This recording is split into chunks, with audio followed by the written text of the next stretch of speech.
Hi everyone, सभी प्यारे प्यारे व्यूअर्स का वार्म वेलकम करता हूँ सैटरडे की खास क्लास में। आज तो संडे है, संडे की खास क्लास में सेंटेंस ब्रेकिंग टेक्निक की। कभी ये सैटरडे को कर लेते हैं, कभी संडे को कर लेते हैं। इस क्लास का ऑब्जेक्टिव होता है इंग्लिश का डर आपके दिमाग से निकले। आपके सामने कुछ सेंटेंसेस रखे जाएंगे और हर सेंटेंस को अपने ब्रेक करेंगे। हर वर्ड को उसकी जगह बताएंगे कि वो वर्ड वहाँ पे क्यों रखा हुआ है, उसके पहले वाला वर्ड, उसके बाद वाला वर्ड किस तरह से आपस में कनेक्टेड है, और अगर सेंटेंस में कोई ग्रामर रूल लगा हुआ है तो उसके पीछे का लॉजिक क्या है। तो लॉजिक जो है ना, इस क्लास का सबसे मेन अट्रैक्शन है। चलिए अब शुरू करते हैं, देरी नहीं करेंगे।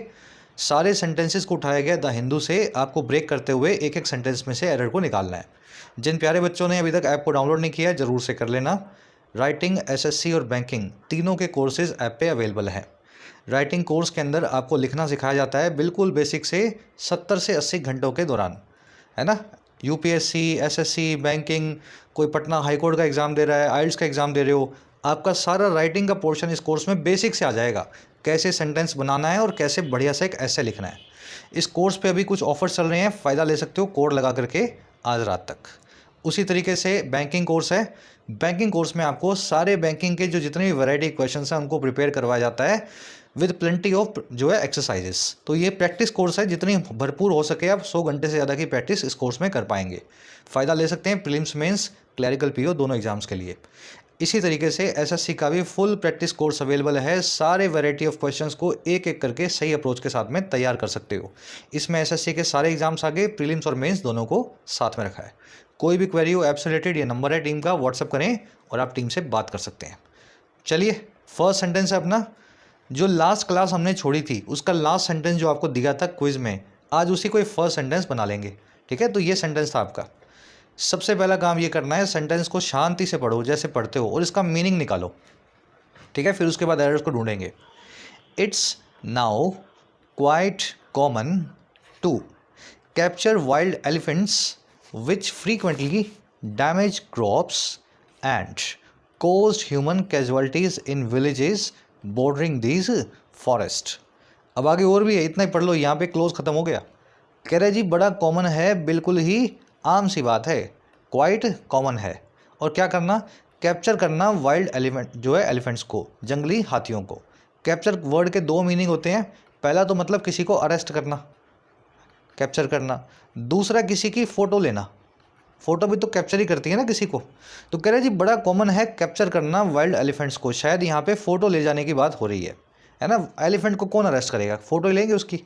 कह रहे जी वही एलिफेंट्स हैं, वही जो है हाथी हैं जो बड़े आम तौर पे फ्रीक्वेंटली डैमेज करते हैं क्रॉप्स को, है ना, नुकसान पहुंचाते हैं फसलों को, और कॉज करते हैं, कारण बनते हैं आदमियों की जानों का, ह्यूमन कैजुअलिटीज़ का। कैजुअलिटी का मतलब होता है किसी की डेथ या किसी की इंजरी। ठीक है, एक्सीडेंट में इंजरी और डेथ्स मिलकर के बन जाती हैं कैजुअलिटी। तो कह रहे वही एलिफेंट्स हैं जो फसलों को पहुंचाते हैं नुकसान और लोगों की जान और लोगों को चोट भी देते हैं। उन विलेजेस में, उन गांवों में जो बॉर्डर करते हैं इन फॉरेस्ट पे, जो बिल्कुल साथ साथ लगे इन जंगलों के। अब ये कौन से फॉरेस्ट है भाई, आगे बता रहे हैं। कह रहे house to the most largest population of Asiatic elephants. ये वही फॉरेस्ट हैं जो हाउस टू हैं, जो घर हैं सबसे ज़्यादा बड़ी पॉपुलेशन का एशियाई हाथियों की, एशियाटिक एलिफेंट्स की। देखो ये जो नहीं कर पा रहा ना, ये जो नहीं कर पा रहा, उसकी गाड़ी अभी तक इंग्लिश में खिसकी नहीं है। मैं ये नहीं कर रहा हूँ आपको हर चीज़ का मीनिंग आता होगा, आपको पता होगा कि इसका क्या मीनिंग है, इसका क्या मीनिंग है, लेकिन सेंटेंस में 60% वर्ड्स का मीनिंग तो आप निकाल ही सकते हो ना। और मोटा मोटा एक मीनिंग सेंटेंस का निकालना आपका ऑब्जेक्टिव होना चाहिए। ये कोई टीचर आपको नहीं बताएगा, सब बोलेंगे ग्रामर पढ़ो, ये पढ़ो, वो पढ़ो। सबसे पहली चीज़ है रीडिंग। इतने लेवल तक आने के बाद में आपकी जर्नी शुरू होती है आगे इंग्लिश की, है ना। तो इतना कर लिया आपने, अब आ जाओ सेंटेंस में निकालेंगे एरर। एरर तभी निकलेगी जब सेंटेंस को पढ़ना जानते होंगे, है ना। एरर निकालने के लिए हमने सेंटेंस के अलग अलग पार्ट ऑफ स्पीच के वर्ड्स को अलग अलग कलर्स दे दिए हैं। ग्रीन कलर में नाउन, डार्क ब्लैक कलर में प्रेपोजिशंस, ब्लू कलर में एडजेक्टिव्स, लाल कलर में मिलेंगी वर्ब्स, चाहे तो इन्फिनेटिव फॉर्म में चाहे मेन वर्ब फॉर्म में। पिंक में अगर आएंगी तो एडवर्ब्स आ जाएंगी, और लास्ट में बच गई कंजंक्शंस जो होंगी येलो कलर में, एंड, और, नीदर, नोर, एज, सो, है ना, जो भी। इसके अलावा भी कुछ रह जाए तो या तो वो इन्फिनेटिव का पार्ट है, टू है किसी इन्फिनेटिव के आगे का, और या फिर वो कोई आर्टिकल है ए एन या द, उसको हमने जो है मतलब लाइट ब्लैक कलर में छोड़ दिया है। ये करना बहुत आसान है, जो लोग मेरे साथ क्लासेस ले रहे हैं काफ़ी टाइम से, 6 महीने साल से, बड़े अच्छे से वो कर पाते हैं इसको। चलो अब 3 रूल्स को फॉलो करना है आपको। आपको पहला रूल ये फॉलो करना है कि सेंटेंस में एक सब्जेक्ट जरूर होगा, एक जरूर होगा, 5 भी हो सकते हैं और 50 भी हो सकते हैं, उसकी कोई गारंटी नहीं है। दूसरा नंबर रूल, जितने सब्जेक्ट्स हैं कम से कम उतनी वर्ब्स जरूर होंगी। मान लीजिए सेंटेंस में 3 सब्जेक्ट हैं तो कम से कम 3 वर्ब्स तो होंगी ही होंगी, 13 भी हो सकती हैं और 33 भी हो सकती हैं। और रूल नंबर 3, जितने भी ये डार्क ब्लैक कलर के वर्ड्स हैं इनको एक जो प्रेपोजिशन है इनको एक ऑब्जेक्ट चाहिए होगा। तो हर प्रेपोजिशन को एक ऑब्जेक्ट मिलेगा जो कि होगा ग्रीन कलर का, यानी कि एक नाउन। 3 रूल्स को फॉलो करते हुए इस जो है सेंटेंस को ब्रेक करेंगे। अब देखो मैं कैसे करता हूँ, फिर एरर निकलती है आपके सामने। चलो जी, कह रहा है जी इट्स का मतलब होता है जी इट इज़, ठीक है। इट सब्जेक्ट है, इज इसकी वर्ब है, दोनों को मिला के लिख दिया गया है इट्स। तो सब्जेक्ट और वर्ब आपको यहीं मिल गए इस सेंटेंस के मेन जो आपको मिलने चाहिए थे, है ना। आगे बढ़ो, कह रहा है जी इट इज़ या इट्स नाउ क्वाइट कॉमन। देखो नाउ है एक adverb of time, now, yesterday, tomorrow, last week, last year, ये सब चीज़ें जो है ना ये वक्त को बताती हैं, कौन सी घटना कब हुई थी। तो नाउ भी तो वक्त को ही बता रहे हैं ना। वर्ब के लिए वक्त बताने वाले वर्ड को बोलते हैं एडवर्ब ऑफ टाइम। अगर जगह बता दे तो एडवर्ब ऑफ प्लेस, अगर तरीका बता दे तो एडवर्ब ऑफ मैनर। तो इट्स नाउ क्वाइट कॉमन। तो ये जो कॉमन है ना, कॉमन, ये जुड़ा हुआ है इट्स से। आप इन दोनों वर्ड्स को निकाल भी देंगे तो भी ये पूरा सही बैठेगा। इट्स कॉमन, ये बड़ा आम है। कॉमन का मतलब समझते हैं ना, आम। कॉमन एक एडजेक्टिव है और याद रखें बी फैमिली की वर्ब जब भी अकेली आ जाए मेन वर्ब बनके, वो अपने बाद में नाउन और एडजेक्टिव दोनों को ले सकती है। ये नाउन और एडजेक्टिव कहलाते हैं सब्जेक्ट के लिए सब्जेक्ट कॉम्प्लीमेंट। जैसे आई एम गुड, मैं अच्छा हूँ। She is a teacher, she is a teacher, वो एक अध्यापक है, टीचर है। तो टीचर एक नाउन है, गुड एक एडजेक्टिव है। ये आ रहा है एम के बाद में, ये आ रहा है इज़ के बाद में। तो बी फैमिली की वर्ब्स हैं is, am, are, was, were, be, being, been. इनको अगर मेन वर्ब बना के कोई नाउन या एडजेक्टिव इनके बाद में रखा जाए तो वो सब्जेक्ट कॉम्प्लीमेंट कहलाता है, सब्जेक्ट की एडिशनल इन्फॉर्मेशन देता है। वो लड़की ही टीचर है और टीचर ही वो लड़की है। मैं ही अच्छा हूँ और अच्छा ही मैं हूँ। तो वैसे ही यही जो है कॉमन है, it is now quite common. Quite का मतलब है बिल्कुल, एक एडवर्ब होगी। नाउ का मतलब है अभी, एक एडवर्ब होगी। चलो आगे बढ़े। कॉमन क्या है भाई? कॉमन है कैप्चर करना। एक काम के बारे में बताया गया है 2 प्लस में वर्ब की बेस फॉर्म लगा के। अब आपने इंग्लिश कितनी भी पढ़ी हो, इन्फिनेटिव के बारे में बहुत सुना होगा। अगर आपको नहीं भी पता हो इन्फिनेटिव तो ये देख लो, ये होता है इन्फिनेटिव 2 प्लस में वर्ब की base form. To play, to sing, to eat, to sleep, जो भी लगाना चाहो। तो यहाँ लिखा हुआ है टू कैप्चर। अब इसका काम क्या है? सर ये जो कॉमन नाम का एडजेक्टिव है ना, इसको मॉडिफाई कर रहा है। भाई कौन सी चीज़ कॉमन है? कौन सी चीज़ कॉमन है? हाथियों का शिकार करना कॉमन नहीं है, हाथियों को मार भगाना कॉमन नहीं है, हाथियों को कैप्चर करना कॉमन है। तो ये कॉमन नाम के एडजेक्टिव के लिए एडिशनल इन्फॉर्मेशन दे रहा है 2 प्लस में वर्ब की बेस फॉर्म।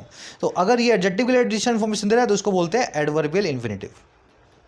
नाम में कुछ नहीं रखा है, मैं काम बता रहा हूँ। नहीं याद रहेगा काम तो भी चलेगा, बस आपको बता दूँ लॉजिक क्या है इसका, ठीक है। It is now common to capture. और आगे बढ़ो। अब देखो जी, कैप्चर किसको करना है? इन्फिनेटिव भले ही सेमी वर्ब हो, मेन वर्ब बन के ना आता हो, अपना कोई सब्जेक्ट ना रखता हो, लेकिन बावजूद इसके इंग्लिश में सेमी वर्ब्स अगर किसी नाउन से वट का रिप्लाई करवा लें तो उसको अपना ऑब्जेक्ट बना लेती हैं। तो ये जी कॉमन है कैप्चर करना एलिफेंट्स को। किन को भाई? एलिफेंट्स को। वट या होम का रिप्लाई जो कैप्चर वर्ब से दे देगा वो कैप्चर वर्ब का ऑब्जेक्ट बन जाएगा। और वाइल्ड एक एडजेक्टिव है, वाइल्ड का मतलब है जंगली, इस ऑब्जेक्ट को मॉडिफाई कर रहा है। जानवर पालतू नहीं है, जानवर जंगली हैं, ठीक है, एडजेक्टिव। अब आगे बढ़ो, लग गया कोमा, कोमा के बाद लग गया विच। हु, विच और दैट 3 रिलेटिव प्रोनाउंस इंग्लिश में। वट भी होता है, हु, विच और दैट 3 रिलेटिव प्रोनाउंस हैं जो कि एक एंटीसीडेंट के लिए आते हैं। एलिफेंट्स, हाथी, जो कि फ्रीक्वेंटली डैमेज करते हैं। ये विच जो है ना, इस डैमेज वर्ब और हाथी नाम के एलिफेंट को मिलाने का काम कर रहा है। समझ रहे हो ना बात को? ये विच आया है जी एलिफेंट्स के लिए और इसकी वर्ब है डैमेज। वही हाथी हैं जो डैमेज करते हैं। फ्रीक्वेंटली यहाँ पे एक एडवर्ब ऑफ टाइम बोल दो या एडवर्ब ऑफ फ्रीक्वेंसी बोल दो। कैसे डैमेज करते हैं? साल में एक बार? क्या नहीं, फ्रीक्वेंटली। फ्रीक्वेंसी बताई जा रही है डैमेज नाम की वर्ब की। वर्ब के लिए फ्रीक्वेंसी बताने वाली वर्ड एडवर्ब ऑफ फ्रीक्वेंसी कहलाता है। अच्छा, डैमेज किसको करते हैं? डैमेज करते हैं क्रॉप्स को। इतना समझ गए ना? सब्जेक्ट वर्ब यहाँ मिल चुका है आपको 1 नंबर। सब्जेक्ट नंबर 2 मिल गया विच, उसकी वर्ब नंबर 2 हो गई डैमेज। सब्जेक्ट नंबर 2 आ गया एलिफेंट्स के लिए। कॉमन एक एडजेक्टिव था, सब्जेक्ट कॉम्प्लीमेंट बन के आया था, और इसके लिए एडवर्ब लगी हुई है टू कैप्चर नाम का इन्फिनेटिव। इस इन्फिनेटिव का ऑब्जेक्ट है एलिफेंट नाम का नाउन, और एलिफेंट नाम का नाउन ऑब्जेक्ट जो है आइडेंटिफाई हो रहा है, परिभाषित हो रहा है वाइल्ड नाम के एडजेक्टिव से।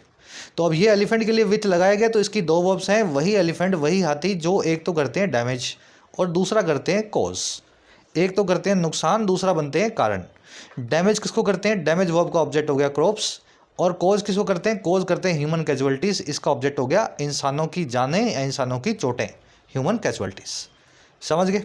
अब देखो विच वर्ब ने दो वर्ब्स लिए हैं, विच नाम के सब्जेक्ट ने दो वर्ब्स लिए हैं रिलेटिव प्रोनाउन ने। पहली वर्ब है डैमेज, दूसरी वर्ब है कॉज। ऐसा कैसे हो गया? ये काम था जी, ये जादू था कंजंक्शन का। तो याद रखें, इंग्लिश में कंजंक्शन जब भी आती हैं, एंड और नीदर नोर, ये सब का काम यही होता है, दो सब्जेक्ट्स, दो वर्ब्स, दो क्लोज, दो एडजेक्टिव्स, दो एडवर्ब्स, है ना, इनको आपस में मैच करवाना। तो बस यही काम इन्होंने यहाँ किया है। और आगे बढ़ो, आगे लगा हुआ है इन प्रेपोजिशन, ऑब्जेक्ट है इसका विलेजेस, कॉमन नाउन है, पीछे एस लगा हुआ है, प्लूरल बनाया गया है। अब देखो इसके बाद लगी हुई है वर्ब की आईएनजी फॉर्म। यहाँ पे आकर के बहुत बच्चे कंफ्यूज होते हैं, सर ये वर्ब किसकी है? सबसे पहले जब भी वर्ब की आईएनजी फॉर्म दिखे, फिर सुन लेना, वर्ब की आईएनजी फॉर्म, उससे पूछो तुम्हारी हेल्पिंग वर्ब कहाँ है। वो पूछेगी भाई हेल्पिंग वर्ब क्यों? तो इससे यही पूछना है कि तुम जो है ना मेन वर्ब बन के कभी आ ही नहीं सकती हो बिना हेल्पिंग वर्ब के। तुम या तो इज के साथ होगी, आर के साथ होगी, एम के साथ होगी, be, being, been, has been, have been, कुछ भी लगा होगा तुम्हारे साथ, बिना तुम हेल्पिंग वर्ब के प्रोग्रेसिव कंटिन्यूअस टेंस को नहीं बता सकती हो। तो इस वर्ब के पास कोई हेल्पिंग वर्ब तो है नहीं। अब यहीं से आपका शक पक्का हो गया, सर ये वर्ब तो है नहीं, ये तो वर्ब का कपड़ा पहनी हुई है। तो ये एक्चुअल में वर्ब नहीं है, ये है एक एडजेक्टिव। वर्ब की आईएनजी फॉर्म प्रेजेंट पार्टिसिपल, और किसको मॉडिफाई कर रहा है? एडजेक्टिव है तो नाउन को करेगा, विलेजेस को। वो वाले गांव, वो वाले विलेजेस जो बॉर्डर करते हैं इन फॉरेस्ट को। समझे मेरी बात को? ये वर्ब की आईएनजी फॉर्म किसी की वर्ब नहीं है, ये एक मुखौटा पहना हुआ एडजेक्टिव है जिसको बोलते हैं प्रेजेंट पार्टिसिपल। पता मुझे ऐसे लगा, इसके पहले इज, एम, आर, वॉज, वर कुछ था नहीं, और इसने मुखौटा पहन के परिभाषित कर दिया विलेजेस को, वो विलेजेस जो बॉर्डर पे सटे हुए हैं, जो बॉर्डर करते हैं। तो ये बन गई अगेन सेमी वर्ब, है ना, जैसे ये सेमी वर्ब थी, ये भी सेमी वर्ब है। अब देखो सेमी वर्ब अपना ऑब्जेक्ट लेके बैठी है फॉरेस्ट। बॉर्डर किसको करते हैं? बॉर्डर फॉरेस्ट को करते हैं। वर्ब किसी भी फॉर्म में आ जाए अपना ऑब्जेक्ट लेना नहीं भूलती, अगर उसको चाहिए होगा तो ले लेगी, उसको कोई रोकने वाला नहीं है। दीज एडजेक्टिव है, फॉरेस्ट के बारे में एडिशनल इन्फॉर्मेशन दे रहा है। अब यहाँ पे आपका सेंटेंस पूरा हो चुका है। आगे का जो आप क्लोज देख रहे हो ना, ये वाला, ये लग गया है कॉमा लग के, और इसमें आप कोई सब्जेक्ट वर्ब नहीं पाओगे। ये एक फॉरेस्ट के लिए एडजेक्टिवल फ्रेज है, या यूँ कह दें फॉरेस्ट के लिए अपोजिशनल फ्रेज है। नाम पे मत जाओ, ये सिर्फ ऐसा फ्रेज है जो फॉरेस्ट के बारे में कुछ बताना चाह रहा है। कह रहा है ये वही फॉरेस्ट हैं जो घर हैं दुनिया की सबसे बड़ी आबादी एशियाटिक एलिफेंट्स की, एशियाई हाथियों की। समझ पा रहे हो ना? तो ये है जी अपोजिशनल फ्रेज, जो कि फॉरेस्ट के लिए एडिशनल इन्फॉर्मेशन देगा। अब इस फ्रेज की कंस्ट्रक्शन देख लो कैसी है। ये बना हुआ है जी हाउस, और ये लिखा हुआ है टू। टू प्रेपोजिशन का ऑब्जेक्ट है पॉपुलेशन, ऑफ प्रेपोजिशन का ऑब्जेक्ट है हाथियों की, एशियाटिक एलिफेंट्स, है ना, एशियाई हाथी। ये लार्जेस्ट और मोस्ट यहाँ पे सुपरलेटिव डिग्री बना के पॉपुलेशन को मॉडिफाई कर रहे हैं, सबसे ज़्यादा बड़ी population, the most largest population. और ये जो हाउस है ना, ये नाउन एक्चुअल में एडजेक्टिव का काम कर रहा है फॉरेस्ट के लिए। कह रहा है जी ये वही फॉरेस्ट हैं जो हाउस टू हैं, जो घर बने हुए हैं दुनिया की सबसे बड़ी पॉपुलेशन ऑफ एशियाटिक एलिफेंट्स। एक बार सब कड़ियों को फिर से मिला रहा हूँ, अब मेरे ख्याल से आपके दिमाग में स्ट्रक्चर बड़े अच्छे से बैठेगी, देखते जाओ। देखो जी, इट है आपका सब्जेक्ट नंबर 1, और इस है इसकी वर्ब नंबर 1। इज पूरा लिखा नहीं हुआ, इट के साथ में इसको मैच कर दिया, साथ में इसके कंबाइन कर दिया, तो लिख दिया गया इट्स। इंग्लिश में ऐसा हो जाता है, ठीक है। सब्जेक्ट नंबर 2 आपको मिला जी विच, और इसकी वर्ब मिली आपको 2। पहली वर्ब है 2.1 डैमेज, और दूसरी वर्ब है कॉस्ट, ठीक है, कॉस्ट। सब्जेक्ट नंबर 2 एक रिलेटिव प्रोनाउन है, और इसका एंटीसीडेंट है एलिफेंट्स, यानी कि हाथियों के लिए विच नाम का रिलेटिव प्रोनाउन इस्तेमाल किया गया है। अच्छा, इसके बाद की सब चीज़ें आपस में आप मैच कर लोगे। क्वाइट, कॉमन, क्वाइट और नाउ दोनों एडवर्ब्स हैं, कॉमन नाम के एडजेक्टिव को मॉडिफाई कर रही हैं। ये एडजेक्टिव सब्जेक्ट कॉम्प्लीमेंट है, इस नाम की हेल्पिंग वर्ब के बाद आया हुआ है। कैप्चर एक एडवर्ब ऑफ इन्फिनिटिव वाला एडवर्ब है, इस कॉमन नाम के एडजेक्टिव के लिए एडवर्ब का काम कर रही है। क्या कॉमन है? कैप्चर करना कॉमन है। वाइल्ड एक एडजेक्टिव है, एलिफेंट्स को मॉडिफाई कर रहा है। फ्रीक्वेंटली एक एडवर्ब है, डैमेज को मॉडिफाई कर रही है। एडवर्ब जो है वर्ब को मॉडिफाई करती है। डैमेज वर्ब का ऑब्जेक्ट है क्रॉप्स, और कोज्ड वर्ब का ऑब्जेक्ट है ह्यूमन कैजुअलिटीज। कैजुअलिटी का मतलब होता है जाने या चोटें, है ना। दोनों वर्ब्स मिली हुई हैं एंड नाम की कंजंक्शन से। इन प्रेपोजिशन है, ऑब्जेक्ट है विलेजेस। बॉर्डरिंग एक एडजेक्टिव निकला, इसके आगे कोई हेल्पिंग वर्ब नहीं थी और ये एडजेक्टिव ने मॉडिफाई कर दिया विलेजेस को, वही गांव जो बॉर्डर पे सटे हैं। और किसके सटे हैं भाई बॉर्डर पे सटे हैं फॉरेस्ट के। इस बॉर्डरिंग सेमी वर्ब ने ऑब्जेक्ट ले लिया फॉरेस्ट। दीज फॉरेस्ट मतलब ये वाले फॉरेस्ट, आप इशारा करके बता रहे हो। दीज फॉरेस्ट एक एडजेक्टिव हो गया दीज। ये पूरा बन गया अपोजिशनल फ्रेज, फॉरेस्ट के बारे में एडिशनल इन्फॉर्मेशन दे रहा है। हाउस यहाँ पे एडिशनल इन्फॉर्मेशन देने वाला एडजेक्टिव है। टू प्रेपोजिशन है, ऑब्जेक्ट है population. The most largest superlative degree है, पॉपुलेशन को समझ गए ना, सुपरलेटिव बना रही है और बड़ा बना रही है। ठीक है, वैसे तो एडजेक्टिव के लिए आती है लेकिन नाउन्स को भी तो आप बड़ा कर सकते हो ना। Largest population, large population, the most largest population, तो ये एडजेक्टिव हो गया, ये एडवर्ब होगी। ऑफ प्रेपोजिशन है, ऑब्जेक्ट है एशियाटिक एलिफेंट्स। दो सब्जेक्ट दो वर्ब्स। अब देखेंगे इसमें एरर्स कहाँ हैं, तो साइड में ले चलते हैं आपको एरर्स के लिए। देखो हिंदी में दो वर्ड्स होते हैं, एक तो होता है मैं और एक होता है मेरा। इन दोनों वर्ड्स को अंग्रेजी में भी अलग अलग वर्ड से बताया जाता है। मैं को बताया जाता है आई से और मेरा को बताया जाता है माई से। I am a good boy and this is my school. मैं एक अच्छा लड़का हूँ और ये मेरा स्कूल है। समझ पा रहे हो, रिलेट कर रहे हो। तो आई से बनता है माई, मैं से बनता है मेरा, यू से बनता है योर, तुम से बनता है तुम्हारा, ही से बनता है हिज, किसी आदमी के लिए ही लगाया है और हिज का मतलब है उस आदमी का, his school, his bag, his money, his career. वैसे ही शी से बनता है हर, किसी लेडी के लिए शी लगाया और हर का मतलब है उस लड़की का। दे मतलब वो लोग, देर मतलब उनका, और वी मतलब हम लोग, और अर मतलब हमारा। अब देखो ये सारे प्रोनाउन आपने देख लिए, लेकिन इट वाला जो प्रोनाउन है ना, इसका पजेसिव बनाते हुए आप लिखते हैं इट्स। जैसे राम है राम, राम का लिखना है, पजेसिव बनाना है तो आप लगाते हैं राम्स, ऐसा ही लगाते हैं ना। लेकिन इट के केस में आप इट्स लिखते हैं, ना कि इट अपोस्ट्रोफी एस। अब सवाल ये है कि फिर ये वाला इट्स क्या है जी। ये वाला इट है इट इज़, इट वॉज या इट हैज़। बात आ गई समझ में। इट इज़, इट वॉज या इट हैज़ को अंग्रेजी में ऐसा लिखा जा सकता है, इनफॉर्मल लैंग्वेज में इट्स लिखा जा सकता है। लेकिन ये अपोस्ट्रोफी वाला इट जो है ना, इसको ध्यान रखना इसको इससे कनेक्ट मत करना, इससे कंफ्यूज मत करना। ये तो है जी इट का, और ये है जी इट इज़, इट वॉज या इट हैज़। तीनों में से जो फिट बैठे सेंटेंस में बिठा दो। जैसे इट्स या इट अपोस्ट्रोफी एट्स वाला it's your responsibility to reach on time. ये आपकी जिम्मेदारी है वक्त पे पहुंचना, या ये आपकी जिम्मेदारी थी वक्त पे पहुंचना। तो या तो मैं लिखना चाह रहा हूँ इट इज़, ठीक है, इट इज़, या मैं लिख रहा हूँ इट वॉज। समझ पा रहे हो ना, दोनों ही आ सकते हैं यहाँ पे। अगर आप दोनों में से इट्स को लिख रहे हैं तो दोनों ही सही होंगे, अपने अपने हिसाब से मीनिंग आप निकाल लोगे। अगर दोनों में से कुछ भी लगाना है तो आपको इसको चूज़ करना पड़ेगा, ये गलत हो जाएगा। ये एक एडजेक्टिव है, यहाँ पे सब्जेक्ट प्लस में वर्ब की ज़रूरत है, इट प्लस में इज़ की। ठीक है, वैसे ही the management had full trust in its या इट्स पॉलिसीज़। मैनेजमेंट का पूरा यकीन था, भरोसा था अपनी पॉलिसीज़ के अंदर, अपने नियमों के अंदर। तो अपनी पॉलिसीज़ की बात कर रहे हैं, इट्स पॉलिसीज़ लिखेंगे इट का पजेसिव बना के, ना कि इट अपोस्ट्रोफी एस। तो ये सिंपल सी एरर है, सबको आती होगी, फिर भी मैंने डाल दी है, कुछ लोग नए होते हैं। तो ये जो इट्स है ना गलत है, यहाँ पे आपको लिखना चाहिए इट प्लस में इस, ठीक है, या फिर इसको अपोस्ट्रोफी लगा दो, लिख दो इट्स, इट अपोस्ट्रोफी एस। चलो आओ जी दूसरी एरर पे, वो भी साइड में ले जाके समझाएंगे आपको। दो वर्ड्स हैं इंग्लिश में, एक है क्वाइट, एक है क्वाइट। एक है क्वाइट, एक है क्वाइट, स्पेलिंग भी फ़र्क है। इसमें टी ई, इसमें ई टी। वर्ड्स का, लेटर्स का फेर हो गया, एक में लेटर एक आगे एक पीछे है ना, ऐसे आगे पीछे कर दिया। बोलने का भी अलग और दिखने का भी अलग, पर देखने में एक जैसे लगते हैं। क्वाइट का मतलब होता है जी बिल्कुल, और क्वाइट का मतलब होता है जी शांत, जिसमें कोई शोर शराबा ना हो, शांति भरा हो, म्यूटेड हो, काम हो। अब देखो कुछ सेंटेंस बना रहा हूँ, दोनों को आपको चेक करना है कहाँ पे किसको फिट करोगे। इट इज़ क्वाइट या quite possible that his death in the encounter was staged by the police. ये बड़ा ही पॉसिबल है, ये बिल्कुल संभावित है कि उसकी मौत को इनकाउंटर में स्टेज किया गया, दिखाया गया नकली तौर पे पुलिस के द्वारा। स्टेज करना मतलब किसी चीज़ को जो हुई नहीं सबके सामने नकली दिखाना। स्टेज में जैसे करते हो ना आप, नाटक करते हो, तो उसकी मौत का नाटक किया गया पुलिस के सामने एनकाउंटर के अंदर। अब ये बताओ यहाँ पे पॉसिबल के लिए क्या लगाएं? ये शांत पॉसिबल है या बिल्कुल पॉसिबल है? अरे सर बिल्कुल पॉसिबल है, क्वाइट पॉसिबल है, तो क्वाइट लगाओ, क्वाइट मत लगाओ। एक और सेंटेंस बना लो इसी पे। The professor asked the students to remain quiet या quite during the lecture. Professor ने आस्क किया स्टूडेंट्स को कि वो बने रहें बिल्कुल शांत लेक्चर के दौरान। अब यहाँ पे शांत होने की बात हो रही है, क्वाइट रहेंगे, CUIET वाला क्वाइट, क्वाइट एंड क्वाइट। तो ये एरर अगर आप अप्लाई करोगे ना तो ये बिल्कुल कॉमन है, बिल्कुल आम बात है। तो क्वाइट कॉमन नहीं, क्वाइट कॉमन लिखना है, मतलब क्वाइट कॉमन नहीं, आपको लिखना चाहिए क्वाइट, ET को बना देंगे TE। ठीक है, एरर नंबर 2। अब आ जाओ एरर नंबर 3 पे। कहीं दिख रही है आपको? कोशिश करो, दिख रही हो तो बताओ फिर, नहीं तो मैं बता देता हूँ। तीसरी एरर है जी स्ट्रक्चर की, और स्ट्रक्चर है होम और हाउस नाम के वर्ड्स की। देखो इंग्लिश में एक फ्रेज है, एक वर्ड है home to.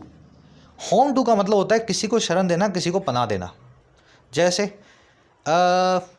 Poland is the largest home to refugees from Ukraine. Poland सबसे बड़ा शरण देने वाला है, लार्जेस्ट होम टू है यूक्रेन से आने वाले रेफ्यूजीज के लिए। समझ पा रहे हो? Sundarban delta is home to some of the truly unique species of animals.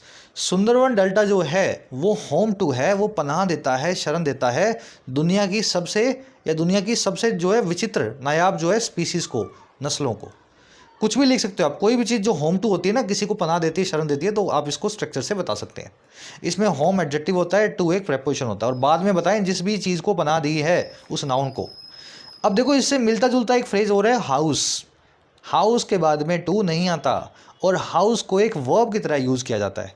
Verb की first farm house, second form housed, third form housed, और फर्स्ट फॉर्म जो है ऑल्टरनेटिव होगी हाउसेस, और ING फॉर्म होगी हाउसिंग। समझ पा रहे हो ना? ये एक वर्ब है, ये एडजेक्टिव नहीं है, इसकी फॉर्म जो है बदलती रहेंगी वर्ब की। तो ये जो वर्ब है ना, इसका मतलब भी यही है, लेकिन ये वर्ब की तरह यूज़ करना है, बिना प्रेपोजिशन के, ना इसके बाद टू लगाना है। कुछ सेंटेंस बनाते हैं तभी दिमाग में बैठेंगे। India is house to the world's largest young population. India house to करता है, इंडिया दुनिया में सबसे बड़ी लार्जेस्ट पॉपुलेशन, जवान लोगों की पॉपुलेशन का घर है, उनको पनाह देता है। गलत है क्या? सेंटेंस सही है भाई। आप यहाँ पे इज़ लगा चुके हो, इज़ के बाद में एडजेक्टिव चाहिए आपको, एडजेक्टिव होम लगाओ, हाउस क्यों लगा रहे हो? आप लिखो India is home to world's largest young population. अब मान लो किसी की गरारी फंस जाए, बोले सर मैं तो हाउस ही लिखूंगा, मुझे तो वर्ब बना के लिखना है, तो फिर दो काम करने पड़ेंगे। तो पहली चीज़ तो टू को यहाँ से निकालना होगा, और दूसरी चीज़ इज़ को यहाँ से निकालना होगा, हाउस को मेन वर्ब बनाना होगा, और इंडिया के हिसाब से लिख दूंगा हाउसेस। तो फिर ऐसे बन सकता है sentence, India houses the world's largest young population.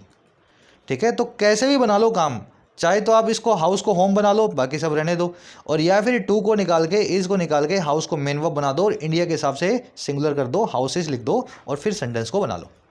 वैसे ही the museum homes original autographs of all American presidents. Museum home करता है, रखता है, पनाह देता है ओरिजिनल ऑटोग्राफ्स को सभी अमेरिकन प्रेसिडेंट्स के। यहाँ पे देखो होम्स नाम की वर्ब इस्तेमाल की है म्यूजियम नाम के नाउन के लिए, गलत है भैया।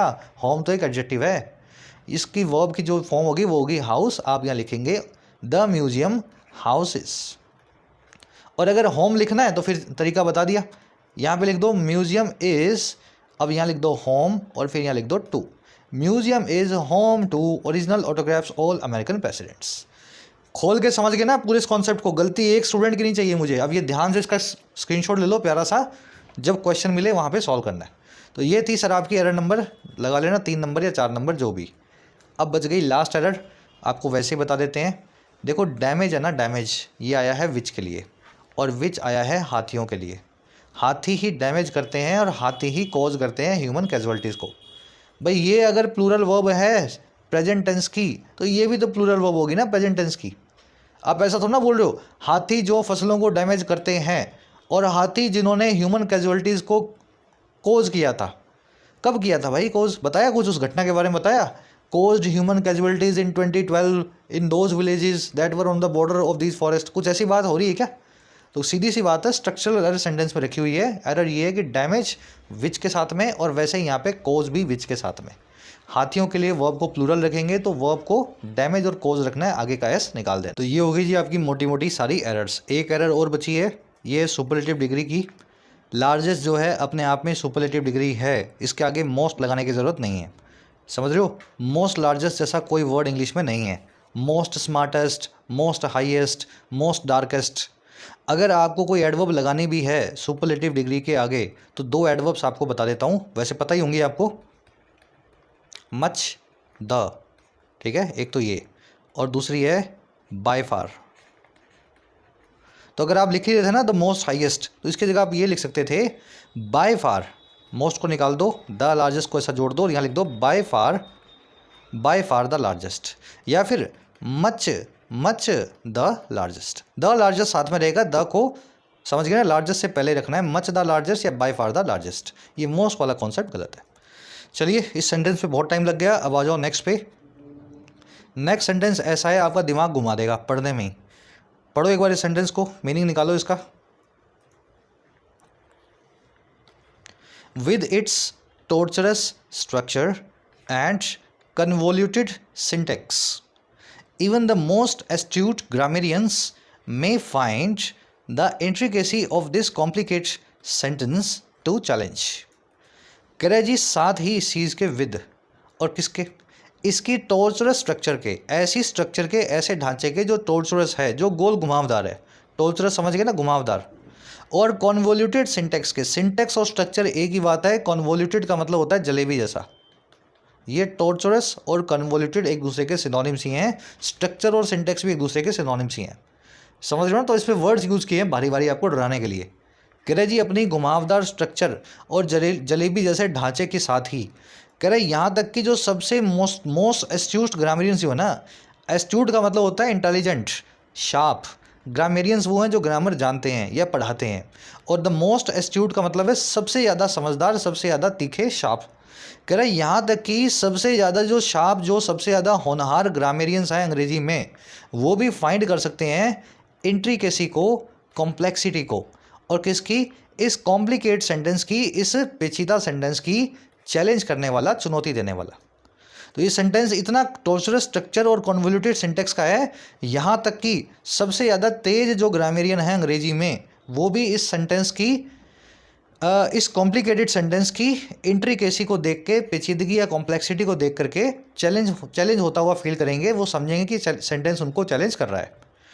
अब सच में ये सेंटेंस वैसा ही है, आपको देखने में अभी आसान लग रहा होगा पढ़ने के बाद, लेकिन सेंटेंस में बहुत हिडन एरर्स हैं। एक एक करके सबको पकड़ेंगे, पहले ब्रेक कर लेते हैं, जल्दी से आ जाओ। विद क्या है जी, विद होती है प्रेपोजिशन, और प्रेपोजिशन को चाहिए ऑब्जेक्ट, तो इसका ऑब्जेक्ट है स्ट्रक्चर, अपनी स्ट्रक्चर के साथ ही।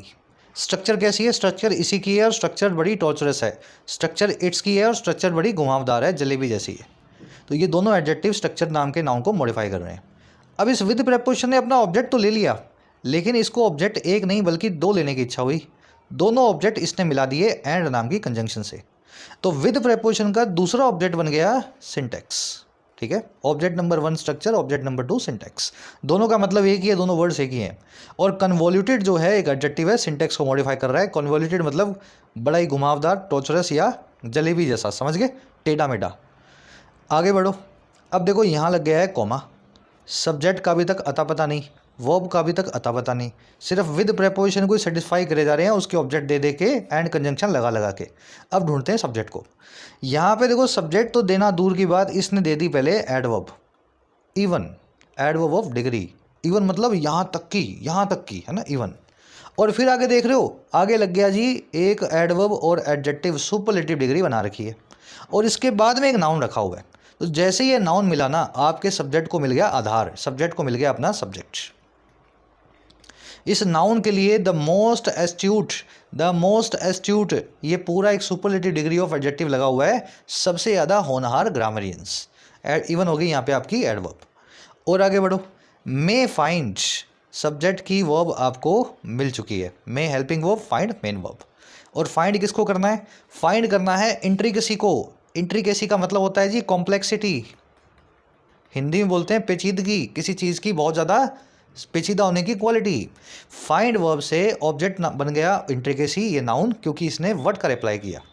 क्या फाइंड करेंगे भाई ये ग्रामेरियंस, किस चीज़ को फाइंड करेंगे, इंट्रिकेसी को चैलेंज करने वाला फाइंड करेंगे, समझ गए ना बात को। तो फाइंड वर्ब का ऑब्जेक्ट हो गया इंट्रिकेसी नाम का नाउन। ऑफ प्रेपोजिशन है, ऑब्जेक्ट है सेंटेंस, कॉम्प्लिकेट एक एडजेक्टिव है, इसका मतलब होता है कॉम्प्लेक्स, पेचीदा। इसकी वर्ब, जब ये जो मतलब एडजेक्टिव है मॉडिफाई कर रहा है सब्जेक्ट जो है सेंटेंस नाम के नाउन को। टू चैलेंज यहाँ पे इन्फिनेटिव है, और इसका आपको फंक्शन समझ में नहीं आएगा। ये टू चैलेंज किस लिए है, सेंटेंस तो किसी को चैलेंज नहीं करेगा, सेंटेंस तो किसी को चुनौती नहीं देगा, है ना, ग्रामेरियन फाइंड कर रहे हैं, सेंटेंस इनको चुनौती दे रहा है। तो इस तरह से टू चैलेंज नाम के इन्फिनेटिव को हमें चेक करके रखना है कि इसका सिंटेक्स में क्या काम है, वो भी अपने चेक करेंगे। एक बार इसको मैं रिपीट कर दूं, फिर एरर्स आपके सामने ही हैं, अभी आप ढूंढ नहीं पा रहे उनको। विद प्रेपोजिशन है, विद प्रेपोजिशन है, इसके दो ऑब्जेक्ट्स हैं, object number 1 structure, object number 2 syntax. दोनों प्रेपोजिशन के ऑब्जेक्ट एंड से जुड़े हुए हैं। स्ट्रक्चर को मॉडिफाई कर रहा है टॉर्चरस और इट्स, और सिंटेक्स को मॉडिफाई कर रहा है कन्वोल्यूटेड नाम का एडजेक्टिव। इवन यहाँ पे एडवर्ब होगी, द मोस्ट एस्ट्यूट यहाँ पे एडजेक्टिव सुपरलेटिव डिग्री है, इवन एडवर्ब इसको मॉडिफाई कर रही है। ग्रामेरियन सब्जेक्ट है, सब्जेक्ट नंबर 1, वर्ब है इसकी मे फाइंड, ठीक है। हेल्पिंग वर्ब और मेन वर्ब दोनों साथ में रखी हुई हैं। फाइंड वर्ब का ऑब्जेक्ट है इंट्रिकेसी, एक नाउन है, ऑफ प्रेपोजिशन है, ऑब्जेक्ट है सेंटेंस, कॉम्प्लिकेट एक एडजेक्टिव है, सेंटेंस को मॉडिफाई कर रहा है। टू चैलेंज एक इन्फिनेटिव है, लेकिन इसका काम समझ नहीं आ रहा, कौन किसको चैलेंज करेगा। चलो एरर ढूंढते हैं। सबसे पहले सिंपल एरर से चलूँगा। एक वर्ड है टॉर्चरस, एक वर्ड है टॉर्चुअस, इंग्लिश भाषा में, इंग्लिश लैंग्वेज में, और दोनों अलग वर्ड्स हैं ये। टॉर्चरस में टॉर्चर वाला आर आ रहा है, टॉर्चुअस में आर नहीं आ रहा। इस आर से ही दोनों सेंटेंस, दोनों जो है वर्ड्स अलग बनेंगे। टॉर्चरस का मतलब होता है जी फुल ऑफ टॉर्चर हो, जो बड़ा प्रताड़ना से भरा हो, जो बड़ा पेनफुल हो, बड़ा दर्द दे। और टॉर्चुअस का मतलब है जी ऐसी चीज़ जो बड़ी कॉम्प्लिकेटेड है, बड़ी जलेबी जैसी है, घुमावदार है, ट्विस्टेड है। The nature of the puzzle was torturous और tortuous and difficult to understand. Puzzle का नेचर जो था बड़ा ही घुमावदार था, बड़ा ही कॉम्प्लिकेटेड था, या बड़ा ही पेनफुल था और डिफ़िकल्ट था अंडरस्टैंड करने को। ऐसी चीज़ जो बड़ी डिफ़िकल्ट टू अंडरस्टैंड हो, वो पेनफुल होती है या ट्विस्टेड होती है।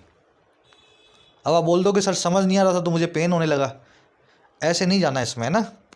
जो चीज़ डिफ़िकल्ट टू अंडरस्टैंड होती है वो चीज़ कॉम्प्लिकेटेड होती है। हमारा सामान्य जो दिमाग है वो अपना यही कहता है कि डिफ़िकल्ट टू अंडरस्टैंड मतलब कॉम्प्लिकेटेड। तो कॉम्प्लिकेटेड चीज़ के लिए आप टॉर्चुअस वर्ड यूज़ करेंगे। द पजल वॉज टॉर्चुअस, ना कि torturous. After 3 years of torturous या tortuous imprisonment he was finally set free. 3 साल की प्रताड़ना भरी या पेनफुल जेल के बाद में फाइनली उसको आज़ाद किया गया, सेट फ्री किया गया। अब देखो प्रताड़ना भरी जेल है, कॉम्प्लिकेटेड जेल नहीं है, पेनफुल जेल है, तो टॉर्चरस इम्प्रिजनमेंट होगी। यहाँ पे इसको रखेंगे, इसको निकालेंगे, यहाँ पे इसको रखेंगे, इसको निकालेंगे। तो दोनों वर्ड्स के बीच का डिफरेंस आपको आ गया है। तो सर यहाँ पे देख लो क्या लगाओगे, स्ट्रक्चर कैसी होगी, पेनफुल होगी या कॉम्प्लिकेटेड होगी। कॉम्प्लिकेटेड होगी सर, टॉर्चरस नहीं आएगा, टॉर्चुअस आएगा, ठीक है। तो ये आ गई आपकी एरर नंबर 1, बहुत सिंपल वाली एरर है। अब आ जाओ जी एरर नंबर 2 पे। चलो 2 नंबर एरर बाद में बताएंगे, ये कॉम्प्लिकेट वर्ड को पहले चेक कर लेते हैं, ठीक है। हमने इसको बनाया है एडजेक्टिव सेंटेंस नाम के नाउन के लिए। अब मैं एक काम करता हूँ, मैं डिक्शनरी खोलता हूँ, डिक्शनरी में देखते हैं कॉम्प्लिकेट वर्ड क्या काम करता है। कॉम्प्लिकेट, कॉम्प्लिकेट, ठीक है। कॉम्प्लिकेट तो एक वर्ब है, इस वर्ब का मतलब होता है किसी चीज़ को पेचीदा बनाना। कभी कभी आप सुनेंगे ना, या do not complicate the matters, इस मामले को और पेचीदा मत बनाओ, अपनी बकवास बंद करो। अपने कभी कभी ऐसे बोलते हैं ना एक दूसरे को, इस मामले ने, इस चीज़ ने इस मामले को और कॉम्प्लिकेट कर दिया, इस चीज़ ने इस मामले को और ज़्यादा पेचीदा बना दिया। तो कॉम्प्लिकेट करना एक वर्ब है। अगर इसकी एडजेक्टिव फॉर्म बनानी है ना सर, तो वो क्या होती है, वो होती है जी complicated. Complicated, difficult to understand और डिफ़िकल्ट टू एनालाइज्ड। तो यहाँ पे वर्ब की थर्ड फॉर्म एडजेक्टिव बनाना पड़ेगा। ये सिंपल सी एरर है, कॉम्प्लिकेटेड आपको लिखना चाहिए। अब आ जाओ एरर नंबर 3 पे, थोड़ा सा एडवांस जा रहे हैं। एरर नंबर 4 सभी के लिए एक सरप्राइज़ है। मेरे ख्याल से आप में से 10,000 लोग इस वीडियो को देखेंगे, तो मेरे ख्याल से मैं एक्सपेक्ट कर रहा हूँ 10 लोग भी उस 4 नंबर एरर को नहीं पकड़ पाए, ठीक है। बाकी देख लेना, बता देना कमेंट्स में। पहले एरर नंबर 3 देख लो, जो आपको समझाना चाह रहा हूँ। देखो एक कॉन्सेप्ट है ऑब्जेक्ट कॉम्प्लीमेंट का इंग्लिश में, और ऑब्जेक्ट कॉम्प्लीमेंट क्या होता है, किसी वर्ब के ऑब्जेक्ट के बारे में एडिशनल इंफॉर्मेशन देने वाला नाउन, एडजेक्टिव या इन्फिनेटिव, ठीक है। ऑब्जेक्ट कॉम्प्लीमेंट क्यों बोल रहे हैं इसको, वर्ब के ऑब्जेक्ट को कॉम्प्लीमेंट करता है, सब्जेक्ट को नहीं करता है। सब्जेक्ट कॉम्प्लीमेंट नहीं है, वर्ब के ऑब्जेक्ट की आपको एडिशनल इंफॉर्मेशन देता है, नाउन, एडजेक्टिव या इन्फिनेटिव फॉर्म में आता है, ऑब्जेक्ट कॉम्प्लीमेंट कहलाता है। ये सभी वो वर्ब्स हैं जिनके बाद में जनरली ऑब्जेक्ट कॉम्प्लीमेंट देखे जाते हैं। आपको इन वर्ब्स को इंग्लिश में दिमाग में बिठाना पड़ेगा। एग्जाम्पल देता हूँ मैं। I found the book interesting, मैंने बुक को पाया, और कैसा पाया भाई, इंटरेस्टिंग पाया, बहुत ही रोचक पाया। फाउंड वर्ब है, बुक इसका ऑब्जेक्ट है, और इंटरेस्टिंग एक एडजेक्टिव है जो ऑब्जेक्ट को मॉडिफाई कर रहा है। समझ पा रहे हो बात को। I found the book interesting, मैंने बुक को रोचक पाया। तो आई फाउंड द बुक तो यहीं पे क्लोज तो खत्म हो गया था यहाँ पे। आई सब्जेक्ट, फाउंड इसकी वर्ब, बुक इसका ऑब्जेक्ट। इंटरेस्टिंग जो है ना एक एडजेक्टिव है वर्ब की आईएनजी फॉर्म, और ये बुक को ही मॉडिफाई कर रहा है, इसलिए इसको बोलते हैं ऑब्जेक्ट कॉम्प्लीमेंट। और फाइंड वर्ब के बाद में आप ऑब्जेक्ट कॉम्प्लीमेंट अक्सर देखते हो, मैंने यहाँ भी लिखा होगा, देखो फाइंड वर्ब देख रहे हो। वैसे ही we painted the wall blue, हमने वॉल को पेंट किया, और कैसे किया, ब्लू। बात आई समझ में, ऑब्जेक्ट कॉम्प्लीमेंट। ब्लू यहाँ पे पेंट नाम की वर्ब के बाद जो ऑब्जेक्ट आया उसको मॉडिफाई कर रहा है ना, तो पेंट वर्ब को भी आप इसी कैटेगरी में रखें। शायद मैं यहाँ लिखना भूल गया पेंट वर्ब को। वैसे ही she considers me an enemy, वो मुझे मानती है, और क्या मानती है, एक एनिमी मानती है, एक दुश्मन मानती है। तो इसलिए कंसीडर वर्ब के ऑब्जेक्ट का ऑब्जेक्ट कॉम्प्लीमेंट है एनिमी, तो कंसीडर वर्ब भी ऑब्जेक्ट कॉम्प्लीमेंट लेते हैं। इसीलिए मैं कई बार बोलता हूँ आपको कंसीडर के बाद में एज नहीं लगाना। अरे भाई consider me as an enemy गलत हो जाएगा। वर्ब का ऑब्जेक्ट कॉम्प्लीमेंट वर्ब के जो ऑब्जेक्ट के बिल्कुल बाद में आएगा, बीच में एज लगाने की ज़रूरत नहीं होती। वैसे वी इलेक्टेड हिम प्रेसिडेंट, हमने उसको प्रेसिडेंट चुना, हिम के लिए ऑब्जेक्ट कॉम्प्लीमेंट हो गया प्रेसिडेंट इलेक्ट वर्ब के साथ। इसलिए मैं आपको बताता हूँ इलेक्ट के बाद में एज मत लगाओ, अपॉइंट के बाद में एज मत लगाओ, ऑब्जेक्ट कॉम्प्लीमेंट है। अब देखो ये तो हो गए एडजेक्टिव और नाउन फॉर्म में ऑब्जेक्ट कॉम्प्लीमेंट, ये इन्फिनिटिव फॉर्म में भी हो सकते हैं, और इन्फिनिटिव फॉर्म में ये ऑब्जेक्ट से कोई काम करवाएंगे। I want you to leave the room, मैं चाहता हूँ तुमसे, आई वॉन्ट यू, कि तुम ही रूम को लीव करो।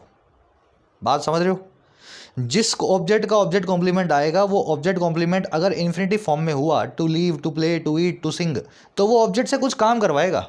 आई want you to leave the room, मैं चाहता हूँ तुम रूम को लीव करो। You are expected to arrive on time. अब देखो ये जो सेकेंड वाला केस है ना, ये यही वाला केस है, लेकिन ये लिखा हुआ पैसिव में। I want you to leave the room, ये मैंने एक्टिव बनाया हुआ है, और ये मैंने पैसिव बनाया हुआ है। एक्चुअल में ऑब्जेक्ट तो यू ही है, पैसिव में ऑब्जेक्ट को ही सब्जेक्ट बना देते हैं, और ऑब्जेक्ट कॉम्प्लीमेंट दिया हुआ है अराइव।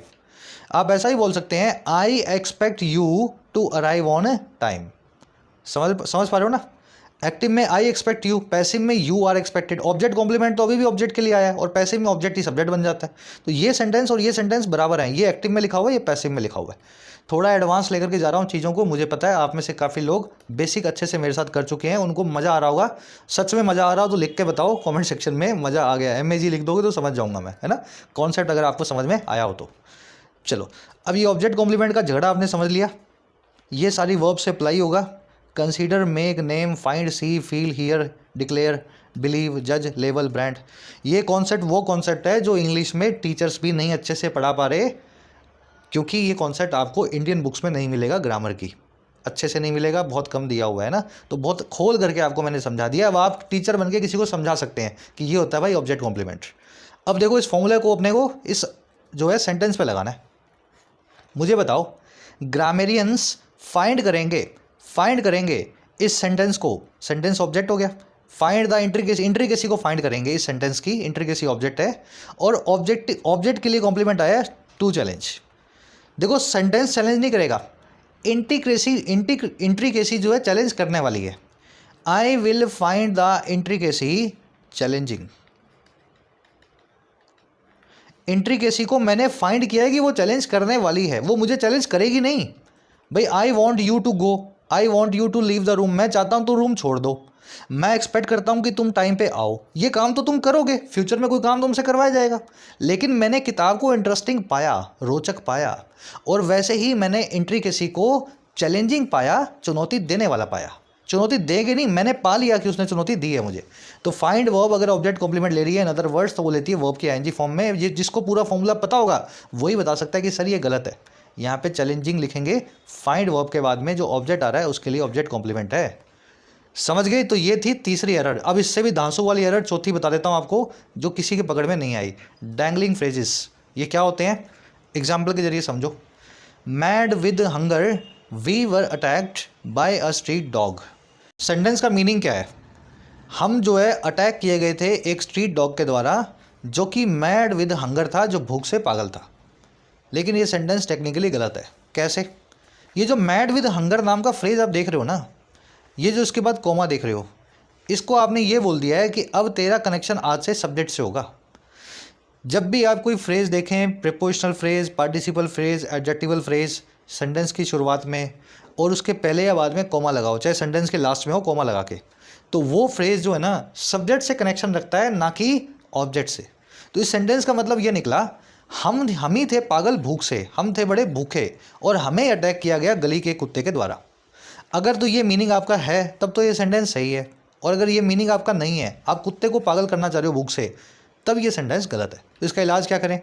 बड़ा सिंपल है भाई, अगर ये सब्जेक्ट से मेल खाता है, सब्जेक्ट को मॉडिफाई करता है, तो जिसको मॉडिफाई करवाना है उसको सब्जेक्ट बना दो। ये एक्शन लिखा हुआ है, पूरा का पूरा सेंटेंस लिखा हुआ है पैसिव में, इसको बदल देता हूँ एक्टिव में, सेंटेंस सही हो जाएगा। तो इस तरह के फ्रेजेस को सही करने का एक तरीका है कि आप सेंटेंस को एक्टिव या एक्टिव से पैसिव में बदल दें, जिसको ये मॉडिफाई करना चाहता है उसको सब्जेक्ट बना दें सेंटेंस का। तो मैं लिखूंगा mad with hunger a street dog attacked us. समझ गए? तो ये सिंपल सा तरीका आपको फॉलो करना है। अब ये आगे वाला पार्ट एडवांस्ड है, आपको बता देता हूँ मैं, जिसकी समझ में ना आए बिल्कुल भी लोड नहीं लेना। देखो आगे का पार्ट ये कहता है कि ये जो जितने भी फ्रेजेस होते हैं इस तरह के, इनको आप पार्टिसिपल फ्रेजेस में चेंज कर सकते हैं। पार्टिसिपल फ्रेज क्या होता है? वर्ब की आईएनजी फॉर्म से शुरू होने वाला। Playing the guitar I was listening to music, guitar बजाते हुए मैं म्यूजिक को सुन रहा था, प्लेइंग द गिटार। वैसे ये मैड विद हंगर है ना, इसको भी वर्ब की आईएनजी फॉर्म से आप शुरू कर सकते हैं और आप लिख सकते हैं being mad with hunger a street dog attacked us. तो ये दूसरा तरीका है। समझ गए? अगर वर्ब की आईएनजी फॉर्म ना लगी हो तो बीइंग से सेंटेंस को शुरू किया जा सकता है, it is not a big problem. तीसरा ये, सर अगर आप ऐसा लिखना चाह रहे हो ना, तो आप इसको ऐसा भी लिख सकते हो, a street dog being mad with hunger attacked us. समझ पा रहे हो? ये जो स्ट्रीट डॉग है ना, इसके बाद में भी इस पार्टिसिपल फ्रेज को आप लगा सकते हो कोमा से अलग करके, a street dog being mad with hunger attacked us. ये तीसरा तरीका है। और ये जो चौथा तरीका है ये रेयर है, ये बहुत कम आप देखोगे। इस सेंटेंस में ये सही भी नहीं है, मतलब लगा तो देगा लेकिन अटपटा लगेगा। बता दूंगा कहाँ सही लगेगा, आगे बढ़ो। चौथे तरीके में आप ये लिखेंगे, a street dog being mad with hunger we were attacked by it. इस तरीके में आपको एक्टिव और पैसिव बदलने की ज़रूरत नहीं है, आप जो रखे हो वैसा रखो। अब जो पागल है ना भूख से, उसको आप उसका सब्जेक्ट बना के रख दो। इसको बोलते हैं एब्सोल्यूट पार्टिसिपल फ्रेज। फिर बोल रहा हूँ मैं, लोड नहीं लेना है। जिसने बेसिक ग्रामर की है मेरे साथ वो समझ पा रहा है, जिसने नहीं की है वो थोड़ा परेशान होगा। लेकिन चौथा तरीका आपको आना चाहिए। इस केस में रेयर है, लेकिन कुछ ऐसे केसेस होंगे जहाँ पे ये तीनों तरीके का। यहाँ पे being a rainy day we cancelled our plan to go out. एक रेनी डे होने की वजह से, बरसाती दिन होने की वजह से हमने कैंसिल कर दिया अपने प्लान्स को जो है बाहर जाने का।